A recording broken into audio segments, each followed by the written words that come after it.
Senhor, nós te agradecemos por esta oportunidade, Senhor, que nós temos de contemplar a Ti, Senhor. Nós queremos realmente olhar para Ti, através da Tua palavra, Senhor. Queremos enxergar a Ti, Senhor.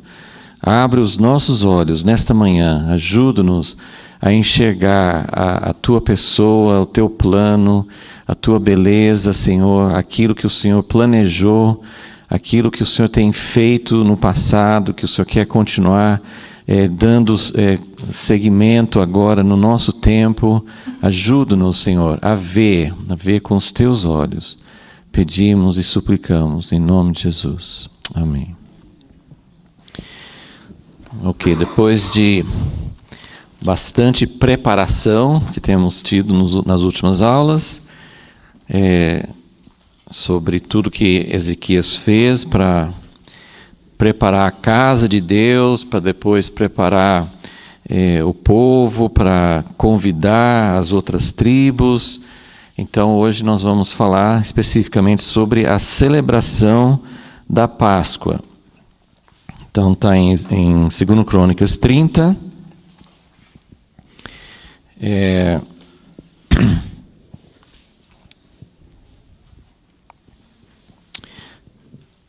Na verdade, já iniciamos, eles começaram a celebrar no versículo 15, que já falamos, 30, versículo 15, eles já tinham imolado o cordeiro da Páscoa, e falamos sobre a questão de que muitas pessoas não estavam preparadas para participar, para comer a Páscoa, porque eles não estavam...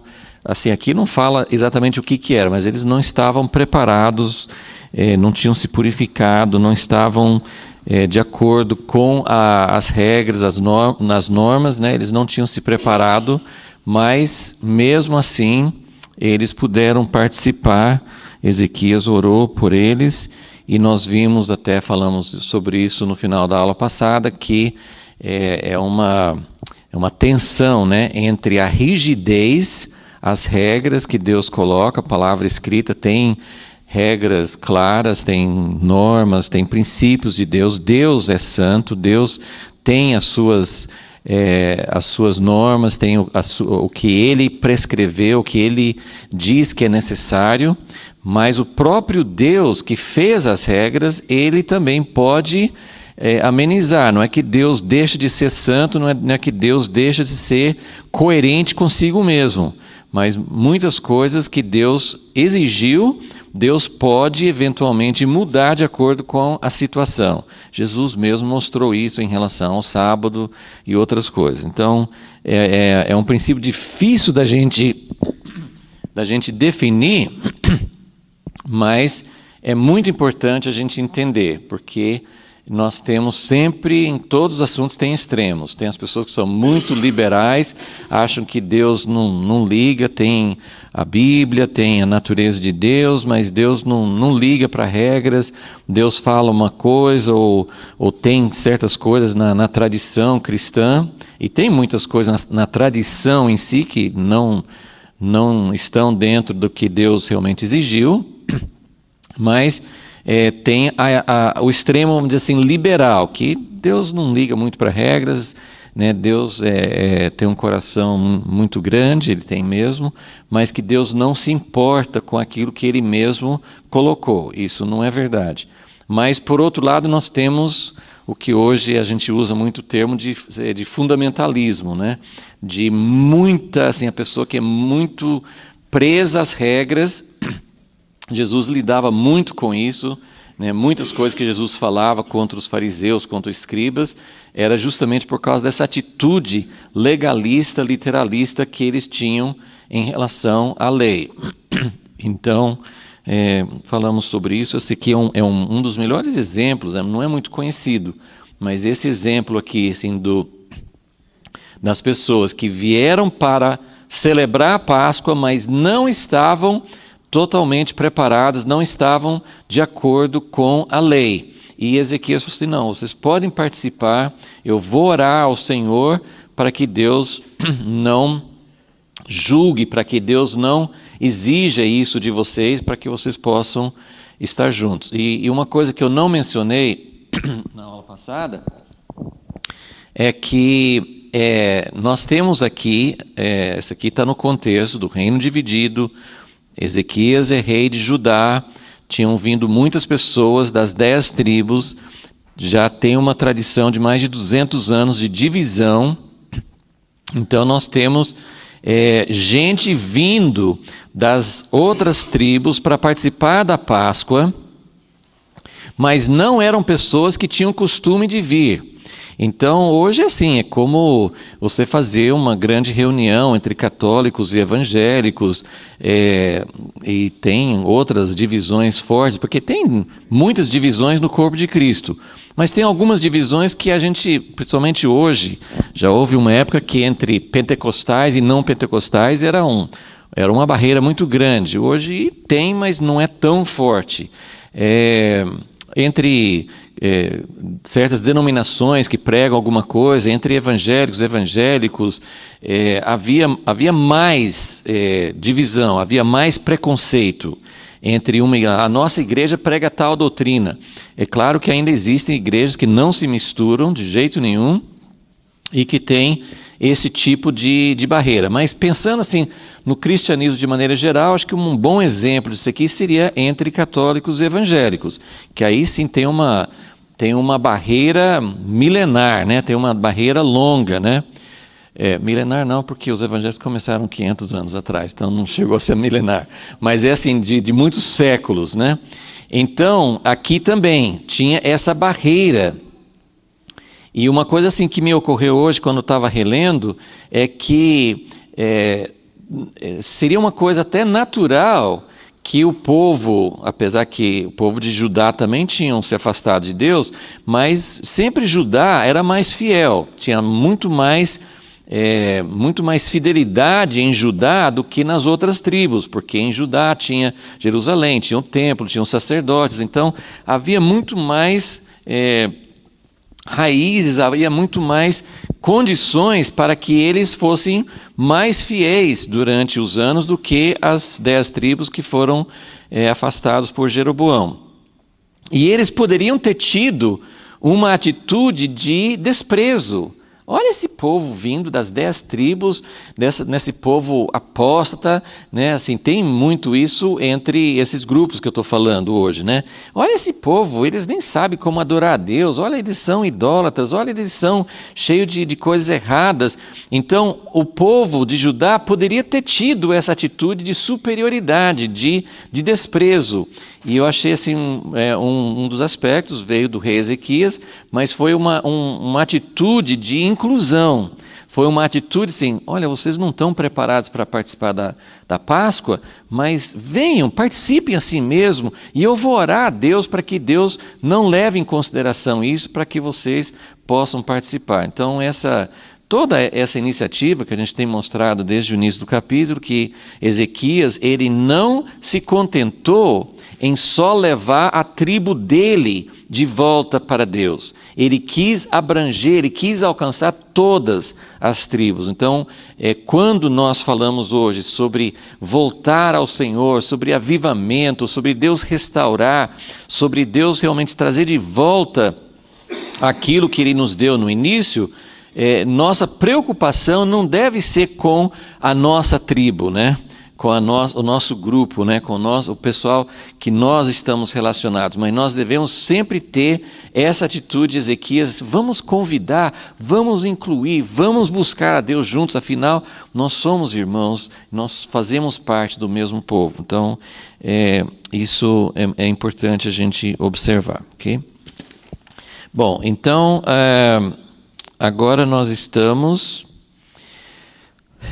versículo 18, 19, Deus, versículo 20, ouviu o Senhor a Ezequias e sarou o povo. Isso ele está falando sobre esses que não estavam preparados. Eles não estavam doentes, né? Não foi uma doença física. Deus ouviu e sarou a condição espiritual. Muito jóia essa expressão, né? Corresponde àquele versículo tão famoso, tão citado, de 2 Crônicas 7,14, se o meu povo, que se chama pelo meu nome, se humilhar, né, e buscar a minha face, eu ouvirei dos céus e sararei a sua terra. Então, Deus estava sarando aqui divisões, Deus estava sarando a condição desse povo que durante séculos estavam seguindo essa direção falsa, né, de Jeroboão. Então Deus ouviu o Senhor a Ezequias e sarou o povo. Ok, então estamos no versículo 21. Então, os filhos de Israel que se acharam em Jerusalém celebraram a festa dos pães asmos. Ok, todo mundo lembra que eu tenho explicado, né? Tem a Páscoa no dia 14, sempre, né, estão no segundo mês, mas normalmente era dia 14 do primeiro mês. A Páscoa era uma celebração numa noite, num dia só, né? E Jesus cumpriu isso literalmente, né? Ele celebrou a Páscoa com os discípulos. É muito confuso, às vezes, assim, a gente entender exatamente a sequência de dias quando fala sobre Jesus nos evangelhos, porque Jesus celebrou a Páscoa com os discípulos dele numa noite. É difícil dizer, mas uma das ideias, né, prováveis é que ele celebrou a Páscoa talvez um dia antes. Ou se Jesus celebrou a Páscoa com os discípulos no dia 14 mesmo, que ele celebrou a Páscoa, a primeira ceia, né, ele celebrou a Páscoa com os discípulos no cenáculo, depois ele saiu, tem João 14, 15, 16, o discurso dele quando ele estava indo para o Jardim do Getsêmani, depois ele foi para o Jardim do Getsêmani, e lá teve a oração, e foi lá que Judas chegou e trouxe os soldados e identificou Jesus com o beijo. Então, todos aqueles acontecimentos aconteceram durante toda aquela noite. Ou era o dia 14, ou Jesus celebrou a Páscoa um dia antes. Por que isso é importante? Porque Jesus foi crucificado, né, nesse dia. Como diz, ou era o dia 14 que ele foi crucificado e à noite seria a Páscoa, ou se ele celebrou a Páscoa no dia 13 à noite, como uma antecipação, ele teria sido morto no dia da Páscoa. Mas não faz muita diferença para nós, porque o importante é que Jesus foi crucificado na data exata da Páscoa e, em seguida, no dia seguinte à Páscoa, começavam 7 dias de pães asmos, ok? Então, só lembrando, eu já mencionei isso, mas é uma coisa assim, bem interessante, porque as festas no Velho Testamento tinham um significado profético, tinha um significado histórico, que quando eles celebravam a Páscoa, eles estavam celebrando a saída do Egito, era um acontecimento histórico. Ezequias aqui, ele está celebrando a Páscoa para lembrar o que tinha acontecido muitos séculos antes, quando eles saíram do Egito. Mas Jesus cumpriu a Páscoa na data exata da festa. Então isso é muito significativo. Por quê? Porque a Páscoa não foi a única festa. Depois da Páscoa, 50 dias depois, era Pentecoste. Pentecoste significa 50 dias depois da Páscoa. O que aconteceu na data do calendário exato de Pentecoste? O derramamento do Espírito Santo em Atos 2. Então nós temos, né, das 3 grandes épocas na história, vamos dizer, 3 grandes épocas no calendário dos judeus. Eram 7 festas, mas eram reunidos, agrupados em grupos em 3 épocas, né?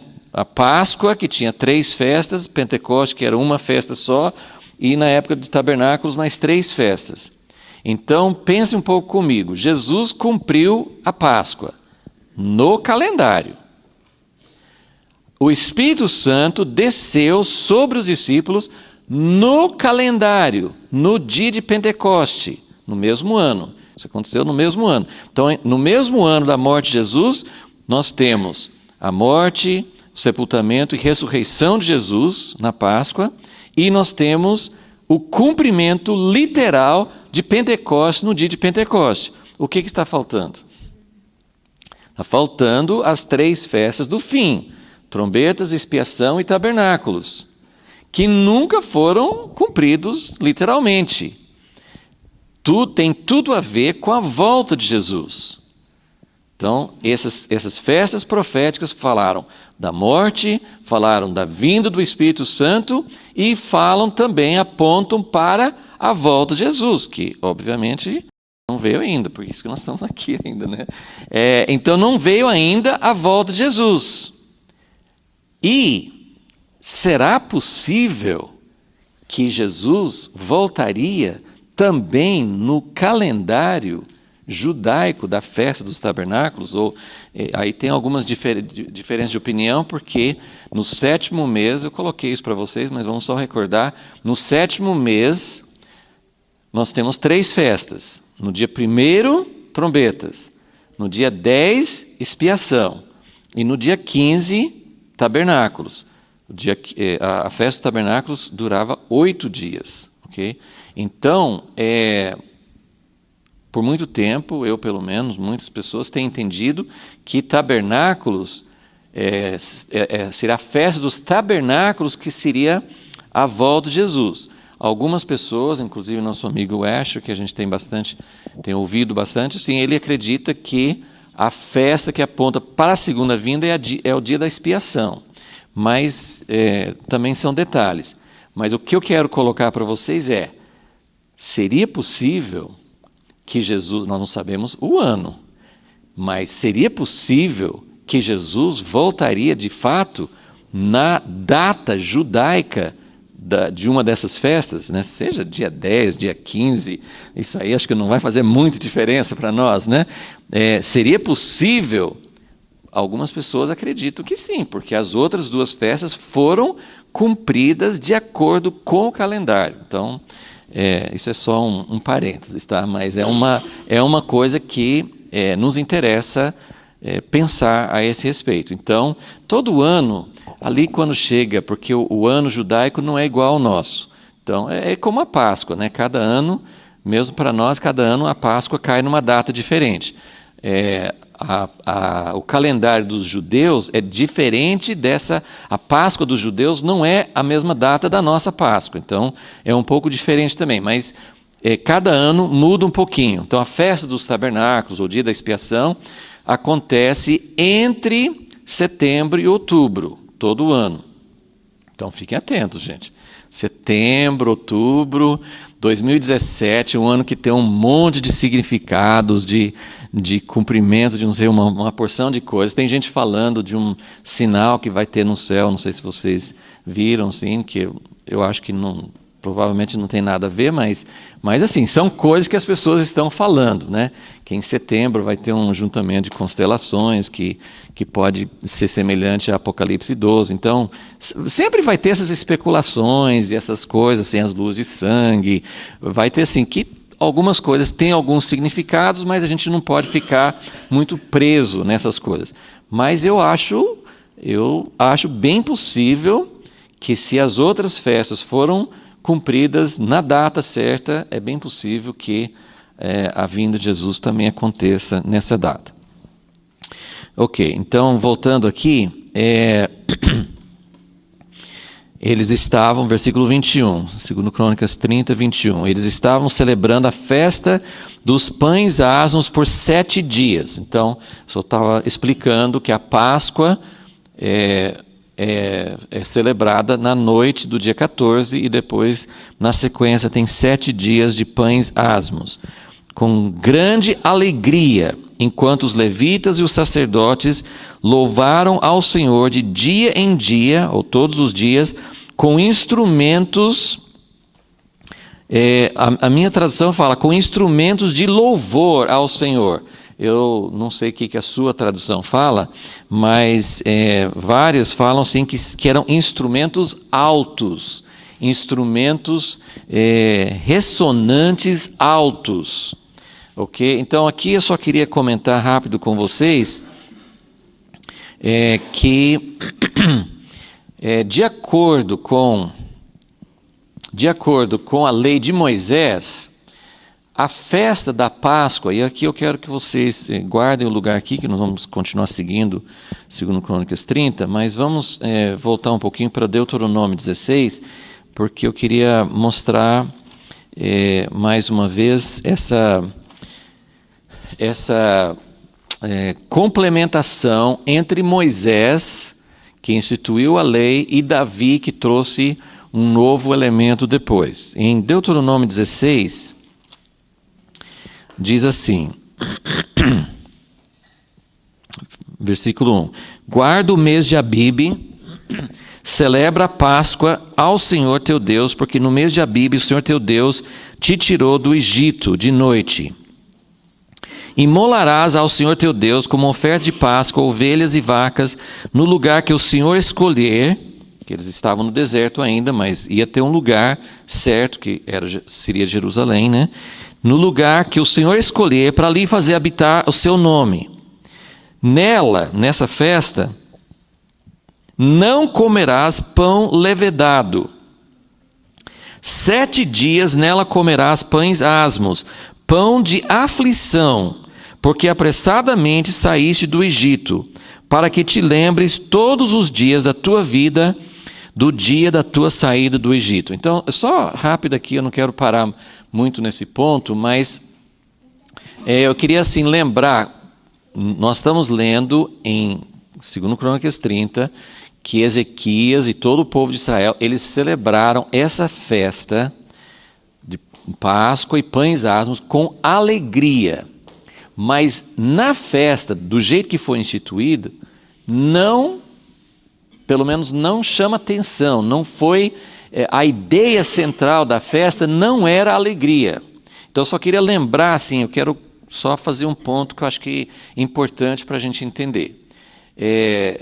Nós hoje, assim, principalmente movimentos carismáticos, pentecostais, é muito enfatizado a alegria, e é importante ter alegria. Moisés não era a figura de alegria. Moisés foi quem instituiu a lei, e a gente associa muito lei com dureza, né? Então, os 10 mandamentos, e as regras, e as punições, e muitas coisas que faz parte da lei, a gente não pensa muito em alegria.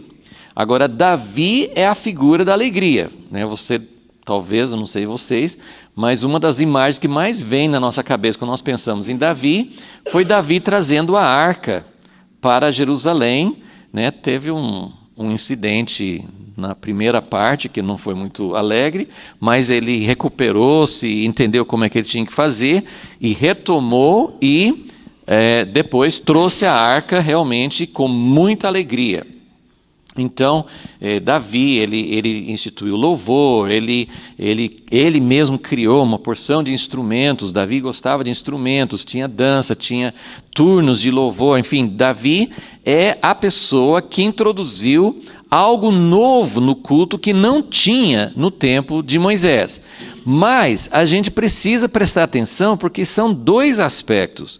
Quando a gente pensa, não, Davi tinha alegria, e até mesmo esse incidente da arca é importante entender, porque Davi quis trazer a arca com muita alegria, mas ele começou a trazer a arca de maneira errada. Ele começou a trazer num carro de boi, que não era o que Deus tinha ordenado, e uma pessoa bem intencionada, não foi uma pessoa que quis fazer mal, uma pessoa bem intencionada pôs a mão na arca e morreu. Então, isso trouxe um grande abalo, né? Eles estavam toda essa alegria, e até você entende no relato que Davi ficou um pouco, assim, quase dá para entender que Davi ficou um pouco bravo com Deus, assim, tipo, Deus, eu estou trazendo essa arca, eu estou me empenhando para trazer a arca com alegria, e o senhor faz uma coisa dessa, né? Uma pessoa morre por causa disso. Então, a alegria, ela precisa de um fundamento. E quando sempre que fala de restauração, nunca fala assim, então todo mundo restaurou o sistema de Davi. Até hoje durante muitos anos, assim, teve uma ênfase assim, vamos ter a restauração do tabernáculo de Davi. Eu já ouvi pessoas falando assim, Deus nunca prometeu nos profetas que ia restaurar o tabernáculo de Moisés, mas em Amós fala que vai restaurar o tabernáculo de Davi.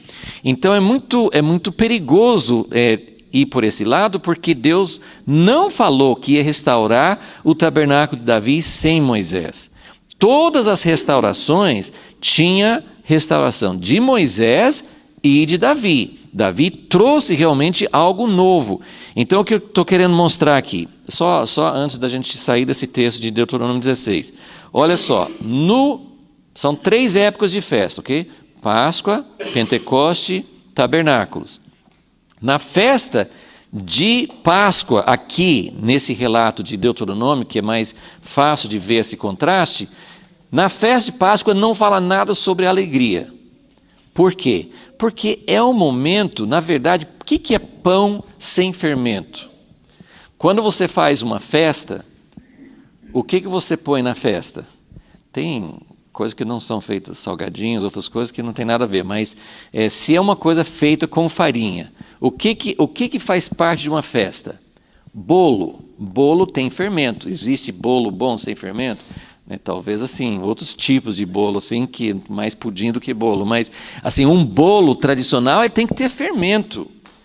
O que eu quero dizer assim, que a festa de pães asmos não tinha o elemento de alegria, porque é justamente uma festa que fala de arrependimento. 1 Coríntios 5, ele fala, tire o fermento da vaidade, tira o fermento da arrogância, tire o fermento de orgulho. O fermento tem muito essa figura, mas de uma coisa negativa, mas na festa de Pentecoste, depois, tinha pão com fermento. E olha só o que fala no versículo 11. Ele está falando sobre a festa de Pentecoste. Alegrar-te-ás perante o Senhor teu Deus.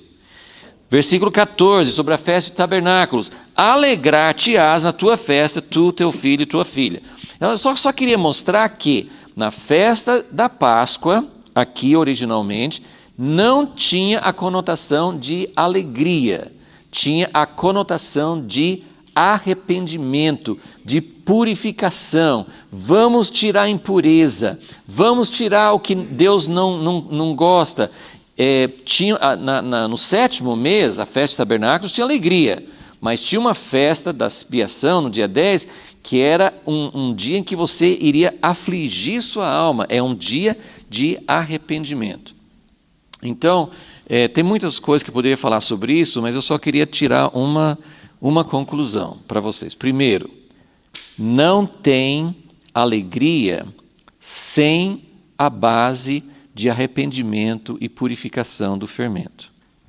Então, durante o ano das festas, a festa da Páscoa, a festa dos pães asmos, nós estamos celebrando que Deus nos tirou do Egito, mas nós estamos celebrando uma festa com arrependimento, com contrição, com purificação. O foco da festa dos pães asmos é para tirar tudo aquilo que não agrada a Deus. E é isso que Ezequias está fazendo. Nós estamos aqui no capítulo 30, então vamos voltar para Crônicas agora, né? 2 Crônicas 30. Nós estamos seguindo a sequência, a gente leva muitas aulas para chegar lá, então sempre tem que lembrar vocês do contexto. Desde o capítulo 29, Ezequias está fazendo passo por passo, essa descrição é mais completa de toda a Bíblia, de como alguém preparou o caminho para realmente celebrar a festa ao Senhor com pureza de coração. Então ele passou purificação dos sacerdotes, consagração dos sacerdotes, purificação da casa de Deus, tirar sujeiras, tirar tudo aquilo que não pertence ao culto a Deus, de dentro da casa de Deus, purificar as pessoas. Então tudo aconteceu no capítulo 29, agora no capítulo 30, convide as pessoas das outras tribos, eles também precisam se purificar. Então, Ezequias está passando por muitas etapas, não demorou muito, foi do primeiro mês para o segundo mês, não foi um processo demorado, mas foi um processo completo. Foi um processo de, gente, vamos ter alegria, vamos começar a celebrar a Páscoa ao Senhor. Não, peraí, antes de celebrar com alegria, nós precisamos de purificação, precisamos de arrependimento. Então, eu assim, coloquei algumas coisas aqui que eu acho que é importante lembrar. Deus não segue necessariamente regras, porque assim, é difícil você saber, o povo de Deus hoje, sua vida, nós, a igreja que nós representamos, em que ponto que nós estamos envolvidos com idolatria, em que ponto que nós estamos para poder celebrar a Páscoa ao Senhor. Então, Deus tem que revelar para cada um em que estágio nós estamos. Mas o ponto fundamental é, não existe verdadeira alegria sem arrependimento, sem uma base de arrependimento. Eu devo ter comentado isso várias vezes, mas um homem de Deus que já está com o Senhor, mas assim, que eu aprendi muito com ele, tinha sido missionário em vários países, e uma das coisas eu lembro que ele comentou sobre esse fenômeno que a gente vê assim, de muitas igrejas que tentam celebrar, que têm aparente muita alegria, mas parece que a presença de Deus não está ali. É muito difícil discernir. Eu não estou falando que toda celebração está errada, eu não estou dizendo que todas as vezes que a igreja celebra com alegria que está errada, mas eu estou dizendo, quando nós celebramos, quando nós procuramos a alegria de celebrar ao Senhor, e parece que não é aquela alegria que realmente vem do Espírito Santo, é uma coisa meio superficial, pode ser uma alegria natural, pode ser que tenha muita gente pulando e dançando, e não significa que eles estão errados, mas sem arrependimento, sem a operação da cruz. Esse irmão falou, acho que, não sei se ele falou particular, eu lembro que ele falou esse princípio que eu nunca esqueci, assim, sem a operação da cruz nas nossas vidas, que envolve Deus limpar a nossa vida de carnalidade, arrependimento, de nos identificar com Cristo na cruz. Não é só que Ele morreu por mim, mas eu morri com Ele. Deus quer realmente tirar toda essa espuma, toda essa carnalidade da nossa vida, sem passar pela cruz, não tem verdadeira alegria, ok? Então, essa é uma das coisas, e só alguns outros elementos que eu acho que a gente pode colocar nesse contexto de Crônicas 30, uma outra coisa que eu creio que gerou alegria, e agora assim, lembra, eu falei que lá em Deuteronômio não falou sobre a alegria na festa dos pães asmos, mas aqui eles estão celebrando com alegria, versículo 21, eles celebraram a festa dos pães asmos por 7 dias com grande alegria. Eles estão fazendo uma coisa errada? Não, por que não? Porque essa tristeza que eu estou falando, não é assim, pães asmos não é necessariamente tristeza. Você não precisa se arrepender com tristeza. Tem uma tristeza por causa do pecado, mas a ideia não é tristeza em si. Quando você peca, como Jesus te perdoou, você não precisa ficar triste. Existe um pesar por causa de você ter falhado, por causa de você não ter sido fiel ao Senhor. Mas existe uma tendência nossa assim, eu acho que eu preciso ficar pelo menos uma semana meio triste, eu não posso sorrir para Deus porque eu cometi um erro, assim, eu tenho que guardar a minha penitência, sei lá, alguma coisa desse tipo. E não é necessário, por quê? Porque Jesus morreu e perdoou. Mas é preciso, sim, considerar com seriedade e é preciso tratar, é preciso se arrepender de verdade. Então, pães asmos é para tirar o fermento. Então, só que nessa festa, eles já tinham feito isso, percebem? Eles tinham feito isso. Durante todo o capítulo 29 e 30, que vem antes, eles estavam tirando a idolatria, eles estavam purificando, estavam se consagrando, eles tinham passado por esse processo de purificação, então nesse momento, eles estavam celebrando com alegria. Agora, tinha eu vejo aqui pelo menos 2 razões dessa alegria. Uma é porque eles tinham tratado com o pecado. Depois de purificação, né? É mais ou menos, você vai entrar numa festa, você suou, você está sujo, você vai entrar numa festa sem tomar banho? Não, né? Você está pronto para celebrar quando? Quando você está limpo, quando você está, né? Aí você está pronto para uma festa. Então eles tinham feito a limpeza, eles tinham feito a purificação. Mas a segunda razão da alegria, que é muito importante, que a gente conhece pouco, é porque eles estavam unidos. Eles estavam reunidos ali com os irmãos separados de muitos anos das outras tribos. Então, uma coisa assim, do pouco que eu já experimentei, alguns encontros, alguns momentos de quebrantamento. Ontem mesmo soube que num lugar houve uma reunião de católicos evangélicos, uns pedindo perdão aos outros. No momento de você sentir a separação, no momento de você sentir que você tem ofendido os seus irmãos, no momento que você sente que você, por muito tempo, tem considerado outros irmãos como menos, ou talvez nem como partes do corpo de Cristo. Então, houve momentos nessa reunião ontem em que houve choro, em que houve quebrantamento, em que houve pedido de perdão. Mas depois que isso acontece, existe uma grande alegria. É como, sabe aquelas coisas que passam na televisão, assim, uma mãe encontrou o filho depois de tantos anos, né, assim, às vezes aparece ali mesmo no momento, assim, né, faz 20 anos, sei lá, que não vê um filho, né, quanta alegria de estar junto com irmãos que antes estavam separados, membros da família que você achou que tinha perdido, como a parábola do filho pródigo, né? Quando o filho voltou, o pai fez uma grande festa, porque a união, a reconciliação, a unificação de membros da família que estavam separados, isso traz grande alegria, ok?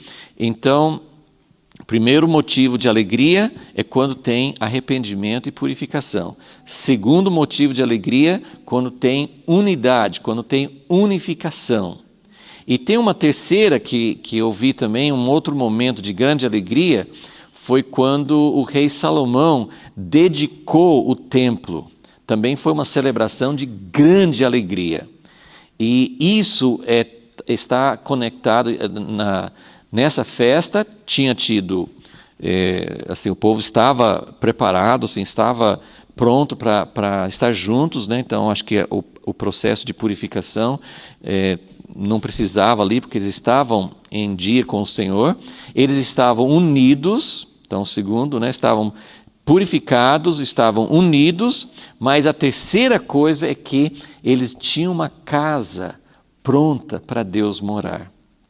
Então, a terceira grande, o terceiro motivo de alegria é quando Deus está preparando sua casa, a casa espiritual, a casa que Deus quer formar através de nós, e quando essa casa começa a ficar pronta para Deus vir e habitar entre nós, é um outro motivo de grande alegria. Então, é muito importante. Não sou contra a alegria, não sou contra outra coisa assim que fala aqui, no versículo 21, é que eles estavam louvando com instrumentos retumbantes, ressonantes. Davi foi assim, né? Ele queria fazer barulho mesmo, né? Ele usava instrumentos, e várias vezes, né? Não tenho tempo de olhar agora, mas em 1 Crônicas 13, depois no 15, 16, né? Tem várias passagens que mostram que Davi usava instrumentos que faziam barulho, né? Então, tem um momento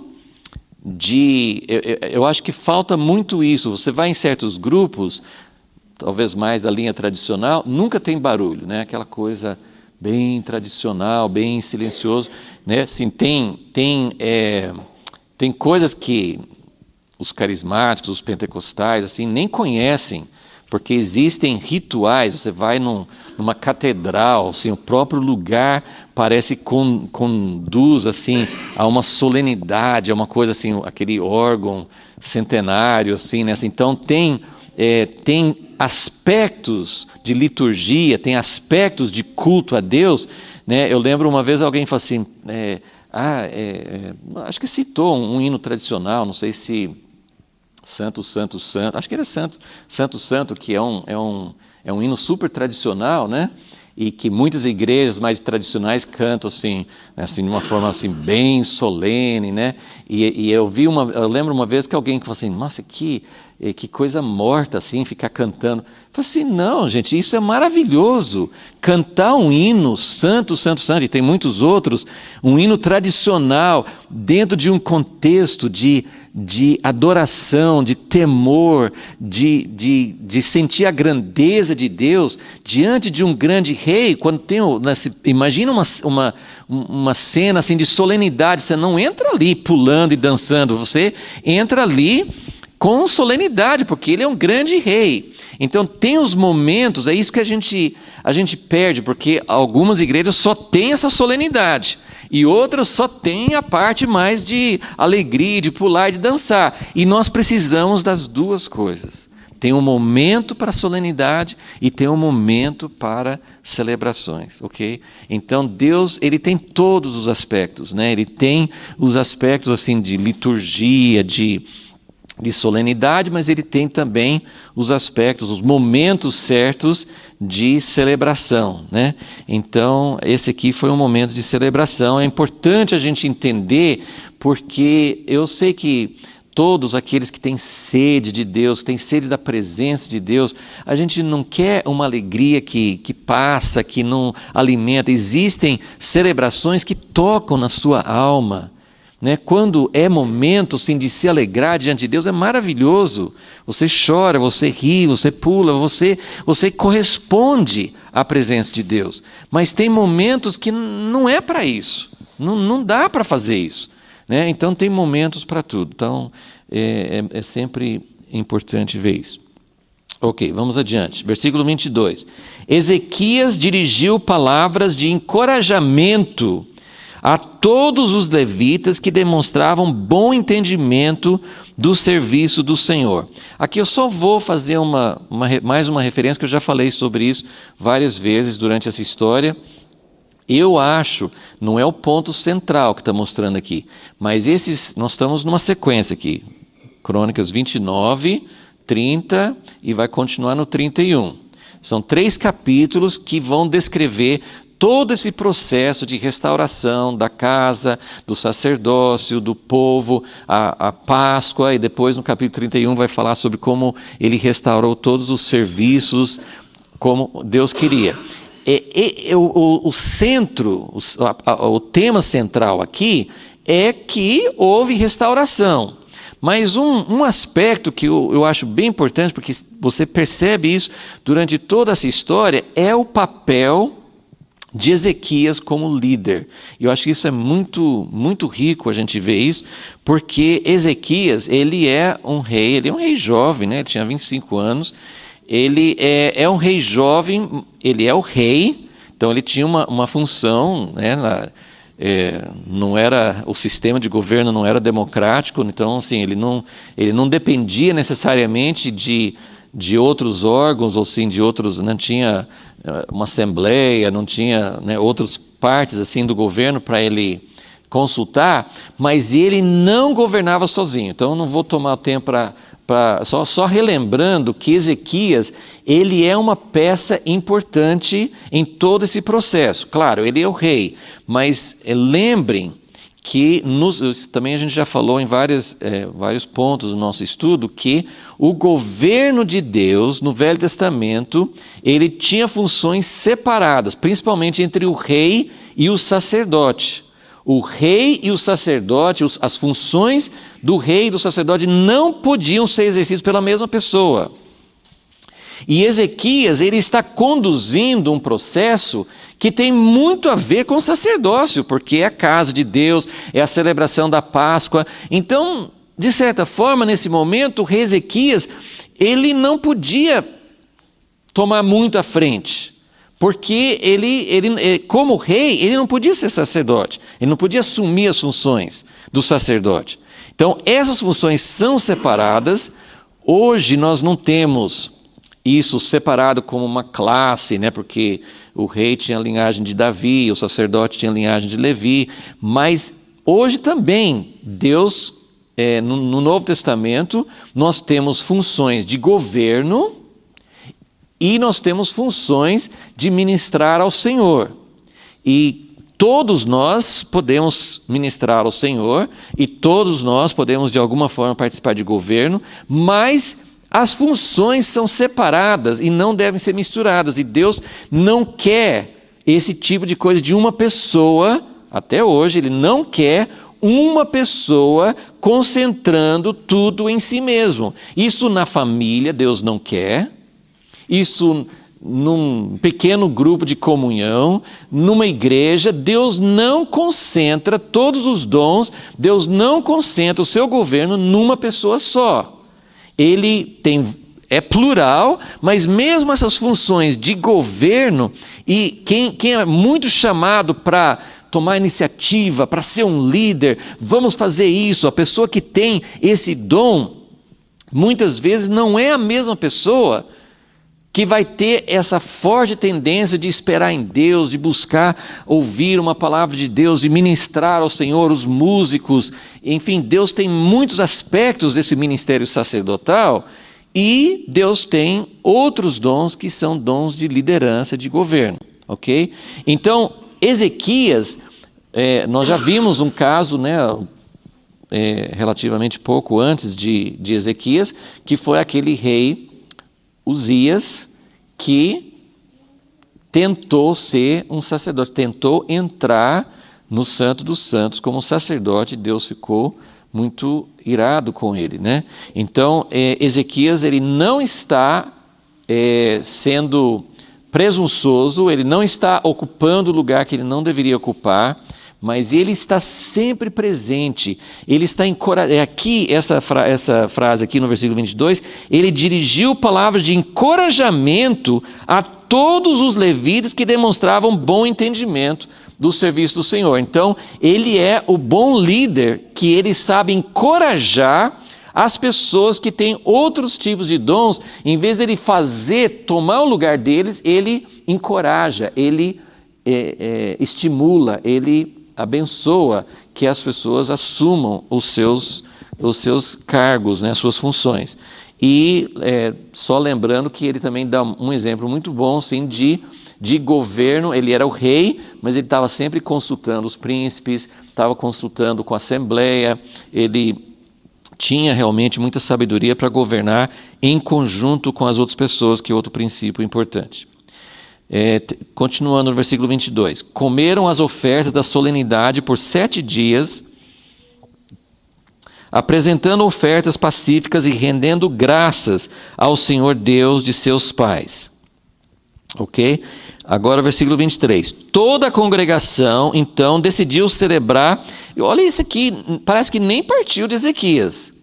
Toda a congregação então decidiu celebrar outros 7 dias. Assim, por outros 7 dias, celebraram com grande alegria. Gente, essa festa está muito boa, vamos fazer mais uma semana, né? Então, eles pelo que parece aqui, não foi Ezequias que falou assim, gente, vamos continuar, não. As próprias pessoas começaram a falar, vamos continuar, vamos celebrar por mais 7 dias. Então, só temos algo parecido na dedicação do templo de Salomão, que também eles celebraram uma festa, depois repetiram por mais 7 dias, né? Então, é uma ocasião muito especial. Assim, por outros 7 dias, celebraram com grande alegria. Então, grande alegria por causa dos motivos que já mencionamos.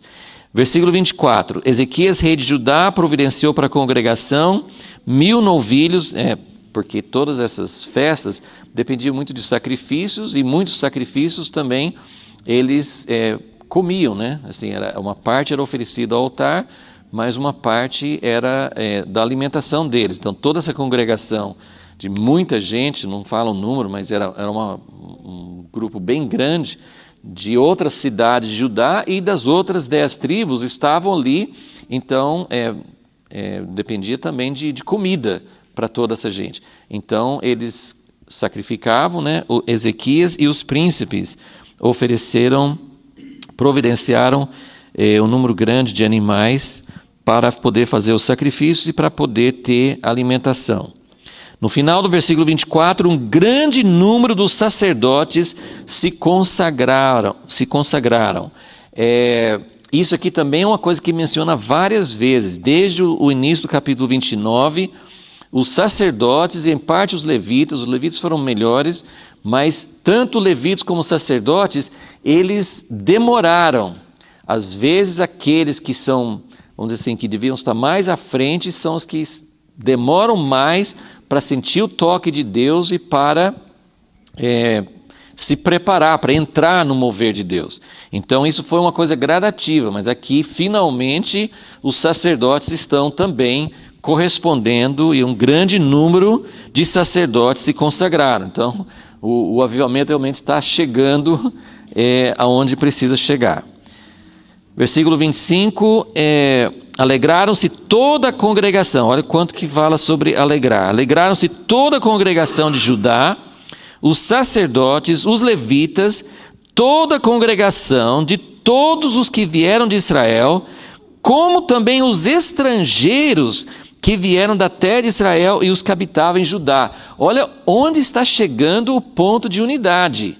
Que nós temos os de Judá, nós temos o povo de Israel das 10 tribos, e agora está incluindo também estrangeiros, tanto os que moravam em Judá, como também das outras tribos, pessoas que não eram israelitas por nascimento, por raça, também estão sendo incluídas. Então, realmente, essa festa traz uma ideia muito grande de unidade e de inclusão, né, que eles estavam incluindo um grande número. Outra vez, versículo 26. Houve grande alegria em Jerusalém, pois desde os dias de Salomão, filho de Davi, rei de Israel, não tinha havido coisa semelhante em Jerusalém.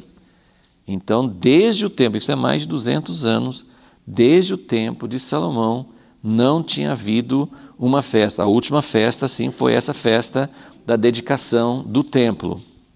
Então, pensando nessa ocasião de Ezequias, é um tempo, mais uma vez lembrando, pelo menos o que eu consigo perceber, em como nós podemos aplicar esse tempo para nós, essa celebração, esse tempo de Ezequias para o nosso tempo.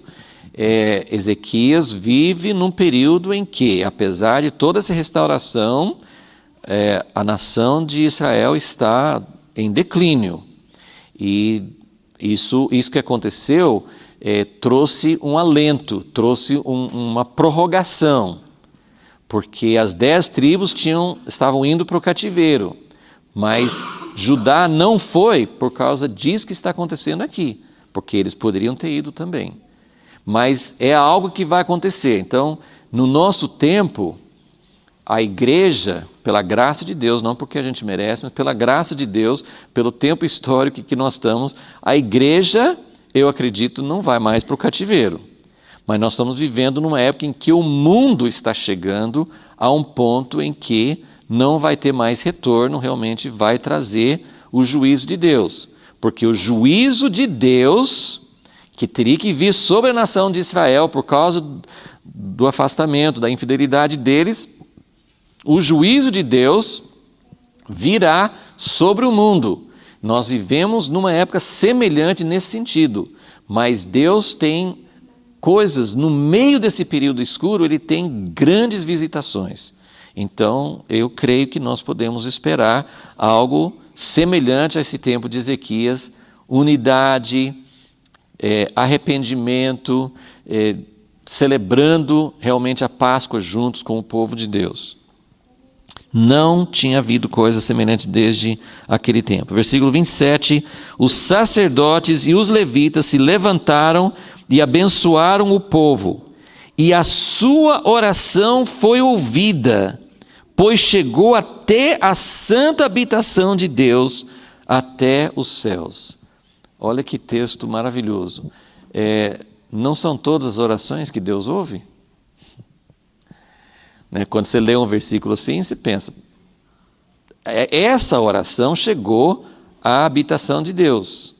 É mais ou menos como aquela ideia, assim, nós estamos reunidos aqui, a gente cita aquele versículo, né, onde tem 2 ou 3 reunidos no meu nome, eu estou no meio, mas nós sabemos que em muitas das nossas reuniões, na maioria, talvez, Deus sempre está presente, o Espírito Santo está presente, mas nós não temos a visitação palpável, nós não temos uma presença de Deus que realmente mude as coisas, nós não temos convicção de pecados, nós não temos poder na nossa vida, nós não temos testemunho. Tem muitas coisas que deveriam estar acontecendo que não estão, porque Jesus não está presente naquela dimensão. Então eu estou mais ou menos fazendo um paralelo.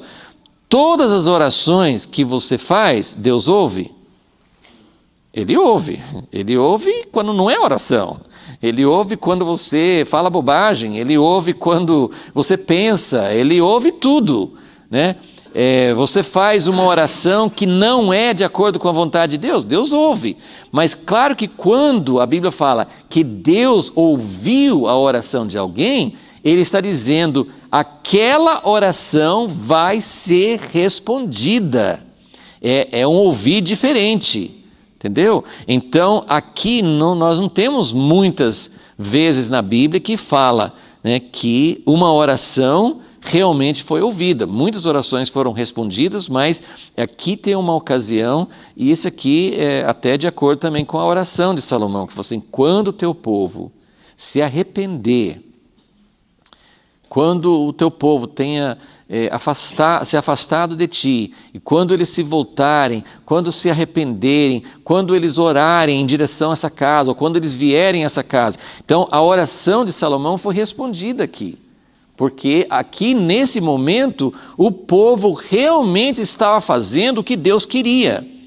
Aqui nós não temos uma situação mais ou menos, nós não temos assim, Deus, apesar de toda a nossa frieza, apesar de nossa fidelidade, Deus ouve muitas orações, Deus responde, Deus faz algumas coisas, mas isso aqui é algo especial, porque aqui o povo estava em unidade, o povo estava realmente buscando a Deus como Deus queria, e aí então Deus ouviu a oração, chegou até os céus, né? E vocês devem se lembrar, nós vamos chegando lá, vai ter um milagre sem paralelos, né? Nunca, assim, Deus ajudou Israel a vencer muitas batalhas, mas o tipo de vitória que Deus deu para Ezequias, né, poucos capítulos aí na frente, não tem uma situação igual. Então, realmente, algo mudou nos céus e Deus se colocou ao lado do seu povo de uma forma diferente. Muitas vezes nós pensamos, mas Deus, nós somos chamados por teu nome, nós somos teu povo, por que a gente ora e não acontece? Por que, né, como muitos salmos falam, por que as pessoas zombam de nós? Por que as pessoas né, ridicularizam o teu povo? Por que o Senhor não faz nada? Por que o Senhor olha e vê a nossa situação, mas não somos teu povo? Por quê? Não é em todos os momentos que Deus se coloca realmente ao lado de nós. Por quê? Porque nós não estamos ao lado dele, nós não estamos, né, nós estamos nas condições que precisa ter. Então, essa situação representa o caminho, né? Se nós realmente queremos que Deus se manifeste, né, na vida de Ezequias, Deus se manifestou daquele jeito que a gente queria que ele sempre agisse em favor da igreja. Vem um exército enorme contra nós, Deus nem esperou o exército de Israel sair, e não foi nem assim porque poucos derrotaram muito. Não, eles estavam ali cercando Jerusalém, o anjo do Senhor saiu numa noite só, ele pôs fim a todo aquele exército. Então Deus realmente defendeu o seu povo como poucas vezes nós temos na história, e foi uma defesa sobrenatural, foi Deus se manifestar ao lado do seu povo. E aqui, se você olhar o livro de Reis, o relato de 2 Reis, você não tem toda essa preparação. Por isso que é muito importante a gente juntar, né, os dois relatos e entender que antes que houvesse aquela libertação da parte de Deus, houve toda essa preparação da parte de Ezequias de estar diante do Senhor. Senhor Deus, nós nos colocamos diante de Ti, Senhor, a Tua palavra é fiel, ó Deus, Tua palavra é viva, ó Deus, nós cremos, ó Deus, naquilo que o Senhor mostra, ó Deus, Teus princípios, Tua natureza, ó Deus, Tua fidelidade, vê, ó Deus, como o povo realmente se uniu na Tua presença, Senhor, e teve esse momento de tanta visitação, de tanta presença do Senhor, nesse momento tão singular, Senhor.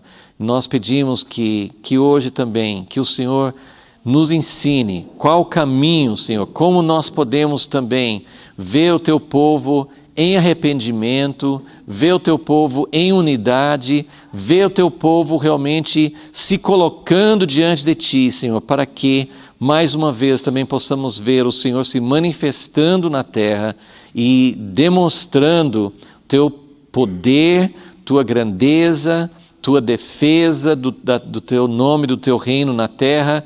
Queremos que o Teu nome seja engrandecido, Senhor, e pedimos que o Senhor nos mostre, porque nós queremos também, Senhor, passar por tudo que é necessário para que o Senhor possa ter prazer em nós e visitar-nos, ó Deus, de acordo com a Tua graça. Ó Deus, abençoa Tua igreja, abençoa Teu povo. Pedimos em nome de Jesus. Amém.